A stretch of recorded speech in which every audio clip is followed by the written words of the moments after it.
రాష్ట్రంలో పెరుగుతున్న అసాంఘిక శక్తులు బ్లేడ్ బ్యాచ్ల నియంత్రణ ప్రభుత్వం రూపొందించిన కార్యాచరణ ప్రణాళిక ఏమిటని అడిగారు అధ్యక్ష. రాష్ట్రంలో అసాంఘిక శక్తులు బ్లేడ్ బ్యాచ్లు నియంత్రించడానికి ఒక కార్యాచరణ ప్రణాళికను రూపొందించడం వాస్తవమే అధ్యక్ష. దీనికి సంబంధించి నేరపూరిత రికార్డులు లేకపోతే అసాంఘిక ప్రవర్తనలో ప్రమేయం ఉన్న వ్యక్తులకి సమగ్ర జాబితాని రెడీ చేసుకోవడం ఒక ఎత్తు అయితే, ఈ automated finger print identification system ద్వారా 2014 నుండి 19 వరకు ఆ సిస్టమ్ అవైలబుల్లో ఉండేది కాబట్టి ఆ టైంలో ఎవరైనా నేరస్తులు ఎవరైనా ఉంటే కనుక ఈజీగా ఐడెంటిఫికేషన్ చేసుకునే పరిస్థితి అయితే ఉండేది అధ్యక్ష. ఆ తర్వాత ఈ అసాంఘిక శక్తులు బ్లేడ్ బ్యాచ్ల అక్రమ కార్యకలాపాలు అరికట్టడానికి ఒక ప్రత్యేకమైన టాస్క్ ఫోర్స్ కూడా ఏర్పాటు చేయడం జరిగింది. అదేవిధంగా వీళ్ళని మ్యాక్సిమం ఏంటంటే రిస్ట్రిక్ట్ చేయడానికి కూడా, ఈ చెడు ప్రవర్తన బ్లేడ్ బ్యాచ్ ఎవరైతే ఉన్నారో వాళ్ళని రిస్ట్రిక్ట్ చేయడానికి కూడా ఒక వ్యవస్థ నడిపించడం జరిగింది అధ్యక్ష.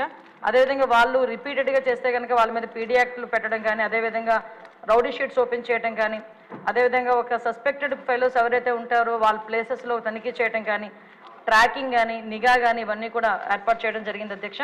వీటన్నిటితో పాటు సోషల్ అవేర్నెస్ క్రియేట్ చేయడానికి, ఒక సొసైటీని పార్టిసిపేట్ చేయడానికి కూడా, ఇంటెలిజెన్స్ సేకరణ చేయడానికి కూడా పబ్లిక్ని పార్టిసిపేట్ చేయడం కూడా జరిగింది అధ్యక్ష.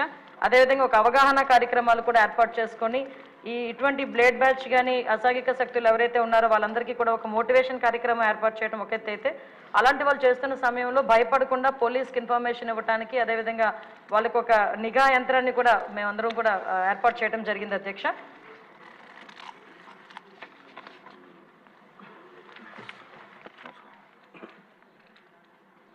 బలరామకృష్ణ గారు. అధ్యక్ష ధన్యవాదాలు. గత ప్రభుత్వ హయాంలో రాష్ట్రంలో గంజాయి, బ్లేడ్ బ్యాచ్, రౌడీయిజం, దొంగతనాలు, ఆన్లైన్ యాప్స్, క్రికెట్ బెట్టింగ్లు, దేవాలయాలపై దాడులు, మహిళలపై మిస్సింగ్ కేసులు, చాలా అసాంఘిక కార్యక్రమాలు అడ్డంగా మారింది అధ్యక్ష. ముఖ్యంగా చూస్తే స్కూల్స్, కాలేజెస్, యూనివర్సిటీతో సహా అన్ని చోట్ల గంజాయి అమ్మేవాళ్ళు ఉన్నారు. పారాసిటమాల్ ట్యాబ్లెట్, చాక్లెట్లు, బిస్కెట్లు దొరకని చోట కూడా గంజాయి దొరుకుతుంది అధ్యక్ష. యువత అంతా కూడా నాశనం అయిపోతున్నారు, వాళ్ళ భవిష్యత్తు అంతా కూడా నాశనం అయిపోతుంది. ఇలాంటి వాటిపై ఎలాంటి చర్య తీసుకోబోతుంది? అదేవిధంగా చూస్తే బ్లేడ్ బ్యాచ్, రౌడీయిజం గత ప్రభుత్వ హయాంలో రాజానగరం నియోజకవర్గంలో బ్లేడ్ బ్యాచ్ అడ్డాగా చేసుకుని భూ కబ్జాలు, స్థల కబ్జాలు, రౌడీయిజం చేస్తూ ప్రజలను భయభ్రాంతులు చేయడం కూడా గురి జరిగింది. అదేవిధంగా మన ఉప ముఖ్యమంత్రి వర్యులు శ్రీ పవన్ కళ్యాణ్ గారు అక్కడ ఎన్నికల్లో ప్రచారంలో భాగంగా కోరుకొండ వచ్చినప్పుడు అక్కడికి మీటింగ్కి వచ్చిన వాళ్ళని 400 మంది బ్లేడ్ బ్యాచ్, ఈ గంజాయి టీం అందరూ కలిసి అక్కడికి వచ్చినటువంటి వాళ్ళందరినీ కూడా భయభ్రాంతులు కూడా చేయడం జరిగింది. ఇంత దారుణమైన పరిస్థితులు ఉన్నాయి అధ్యక్ష. అదేవిధంగా చూస్తే ఈ మధ్య ఏళ్లలో బంగారం దొంగతనాలు, ఎలక్ట్రిసిటీ ట్రాన్స్ఫార్మర్స్ కూడా పొలాల్లో రైతులు మోటార్లు, లిఫ్ట్ ఇరిగేషన్ సంబంధించిన మోటార్లు కూడా దొంగతనాలు గురవుతున్నాయి అధ్యక్ష. అదేవిధంగా చూస్తే ఆన్లైన్ లోన్ యాప్స్ ద్వారా యువతలను అట్రాక్ట్ చేసి వాళ్ళకి లోన్స్ ఇస్తున్నారు, భయంకరమైన వడ్డీలతో వేధిస్తున్నారు. కొంతమంది అయితే డబ్బులు కట్టలేక ఆ వేధింపులకు గురయ్యి ఆత్మహత్యలు కూడా పాల్పడుతున్నటువంటి పరిస్థితులు ఉన్నాయి అధ్యక్ష.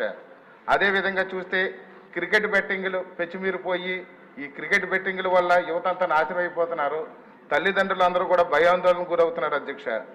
అదేవిధంగా చూస్తే దేవాలయాలపై దాడులు, దొంగతనాలు గత ప్రభుత్వంలో చూస్తే రామతీర్థంలో రాముల వారి దేవాలయంలో విగ్రహాన్ని ధ్వంసం చేశారు.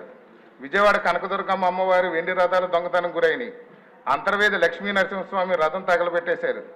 అదేవిధంగా ఇటీవల రాజానగరం నియోజకవర్గంలో కూడా మొన్న సీతానగరం మండలంలో ఒక బ్లేడ్ బ్యాచ్ అగత్యాలు జరిగిన అధ్యక్ష. అదేవిధంగా మొన్న బొబ్బులెంకలో కూడా ఇదే విధంగా బ్లేడ్ బ్యాచ్ ఆగడాలు బాగా జరుగుతున్నాయి అధ్యక్ష. రీసెంట్గా చూస్తే కోరుకొండ లక్ష్మీ నరసింహస్వామి దేవస్థానంలో కూడా ఉండీలు పగలగొట్టి దోచుకెళ్ళిపోయారు అధ్యక్ష. అదేవిధంగా గత ప్రభుత్వంలో వేలాది మంది అమ్మాయిలు మిస్సింగ్ అయ్యారు అధ్యక్ష. ఇప్పటికీ కూడా ఆచూకీ దొరకట్లేదు. ఇలాంటి నేరాలపై మన ప్రభుత్వం ఎలాంటి చర్యలు తీసుకోబోతుంది అనేది నా ప్రశ్న అధ్యక్ష. ధన్యవాదాలు.